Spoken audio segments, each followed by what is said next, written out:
Манас, бақырдың манас, сауыран шақырдың арзақ бетін аразаң. Эми сыр баранғанымызды қаты. Манас звучит в Берлине. Возле посольства Кыргызстана в Германии появилась скульптура юной монасчи. Возраст юноши 10-12 лет. Символизирует молодость и дух кыргызского народа. Отметил посол Кыргызстана в Германии, ознакомливая президента Садыра Джапарова с ней. Динамичный позитив, энергия, пассионарность. Юный монасчи одет в традиционную кыргызскую одежду и головной убор ак-калпак, символизирующий историю и традиции нашего народа. Также имеется табличка с QR-кодом, то есть любой желающий при помощи специальной программы может узнать много нового про скульптурную композицию, а также послушать отрывки из эпоса «Манас». Юный монасчи всегда будет напоминать кыргызстанцам в Германии об их связи с родиной, подчеркнул президент Садыр Джапаров на встрече с соотечественниками, отметив о важности установки в Берлине такой яркой и важной скульптуры.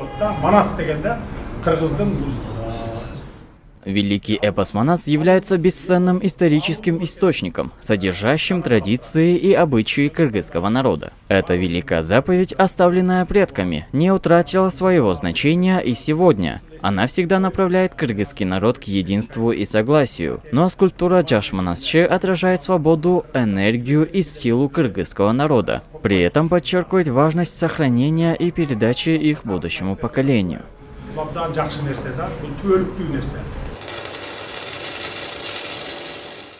Вот так создавался каркас уже установленной скульптуры ее автором Тамилой Маматовой. От создания эскиза до полного его завершения скульптуры потребовалось 4 месяца.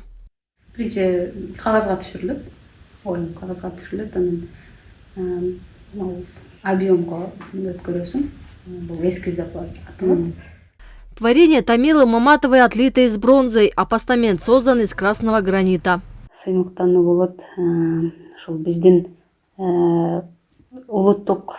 При виде своих работ за рубежом я ликую, появляется на сердце гордость за проделанную работу. Я очень горда тем, что вношу через свои творения вклад в развитие и распространение национальной культуры не только в Кыргызстане, но и за ее пределами. Такие работы окрыляют и вдохновляют меня на новые свершения. Прототипом скульптуры является один из великих сказителей Манаса, личность которого будет раскрыта после официального открытия скульптуры, которое состоится 21 октября в Берлине. Джибек Исакова, Бекзат Машапов, ЛТР, Бишкек.